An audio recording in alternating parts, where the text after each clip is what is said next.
Hello everyone, my name is Drew Kreisman, and this is my review of Slay the Spire, a fun little indie game I found when it became free on the PlayStation Store. I imagine it's available on just about everything, just like with the last game that I reviewed here, Inscription. It is a card-based RPG of sorts.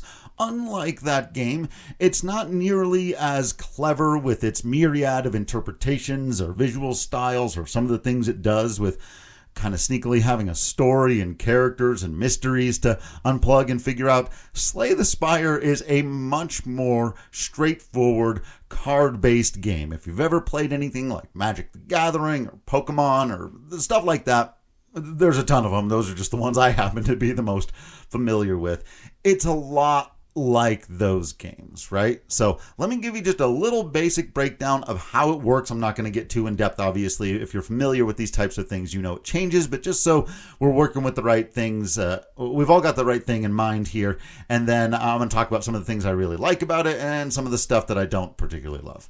So, like with most card games, right, it starts with a basic system, which is that you have 3 energy to begin every turn. It's a turn-based, card-based thing, right? There's almost no story to speak of, as I was just saying. The graphics are pretty basic. When you're looking at the screen, you're just looking at your cards and some basic info on the screen, like you would expect: the opponent's hit points, your own hit points, things like that. You get 3 energy at the start of each turn. Cards cost energy. Sometimes they can cost 0, and they can even cost more than 3, because there are, of course, cards that will give you more energy, or things that will give you more energy depending on certain outcomes being met, right? The basic mechanisms for combat, and it goes far beyond this, like I said, but just so you have an idea, are strength and block. Right, so you can see what your opponent intends to do at the start of each turn. They intend to attack, and that attack will deal 5 points of damage. You have 3 cards in your hand, one that gives you 5 block, one that does 6 attack, and another one that does 6 attack. So on that turn, you would play your 5 block to make sure you don't do any damage, and then you would do 6 attack twice for a total of 12. Meaning that essentially what this game becomes is math. The fantasy card game, with a bit of logic thrown in there as well, because like I said, there are a lot of cards that have sort of if-then qualifying statements to them, and there's a lot of multipliers, right? And so every time you deal this type of damage, gain block, or every time you discard a card, draw a card. And so there's a lot of ways to draw more cards in your hand, get more energy, increase your strength, increase your block, and then there's a whole bunch of other elements that get introduced beyond that, right? But that's the basic element of the game. That's what you spend your time doing. And I gotta say, it's an incredibly satisfying and addictive game loop. There's a lot of trial and error, figuring things out, sort of having those aha moments when you realize you've stumbled upon a strategy or maybe created a new one for yourself, done something interesting with a multiplier. There are a lot of different ways to end up failing or succeeding. You can try to build decks around a ton of strength and power and just overpowering every enemy you come across. You can try to build a lot of defense. There's, certain characters that have kind of forms of magic or quickness. You can try to build a deck that's big and has lots of cards in it and can do lots of different things, or one that's very small and moves very quickly and has a lot of like 0 cost cards in it, right? So like with any of these types of games, a lot of the strategy comes in the deck building itself, but therein lies both some of the genius and frustration of this game, and I'd be very curious to hear other folks' thoughts on this, because I feel like the randomness and luck of this game is both my least favorite part of it, but also very clearly part of what makes it so engaging and addictive. The nice thing about, so a big part of the luck, right, is like you start each round with, and the Slay the Spire concept is that, you continually go up the spire to more and more difficult challenges, and as you do so, you're building your deck. After each successful encounter, you get to add a card to your deck. Sometimes you can earn money, you can go and visit shops and buy cards, and so that's where you get a lot of those types of RPG elements in, right? So deck building is a big part of it. The thing is, you don't have at least in the base game. There's a version of the game you can play where you can totally customize your deck the way you want, but that's not really the way Slay the Spire is, quote, meant to be played, right? You sort of have to you get three options and you get to choose. You can try as much as you want to build a certain kind of deck, but to some degree you're at the mercy of the cards that end up getting thrown your way, how many opportunities you have for money, whether there are shops on the path that you choose, all different kinds of things like that, right? So you do also have to be pretty flexible. So I feel like that does an incredible job of incentivizing you, the player, to try out all different kinds of strategies, to try things you maybe wouldn't have tried otherwise because, maybe you prefer a particular kind of play style, but you're not getting those types of cards. And so you've just got to adapt and try something else. And maybe you end up doing something really cool that you never would have done before, finding a different combination that you otherwise never would have. The downside of this, though, is that it doesn't happen all the time. It obviously didn't happen enough for me to quit. I ended up putting just over 100 hours into this game.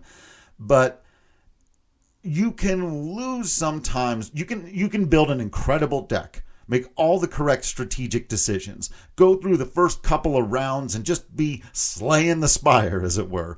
And then in one particularly difficult battle, closer to the end, or maybe the final battle or whatever, if you get one bad draw where the enemy happens to have a really powerful attack coming and you just didn't get your defense cards, and that's one thing I'll say about the game, another thing where the luck and randomness comes in, you discard your hand after every turn.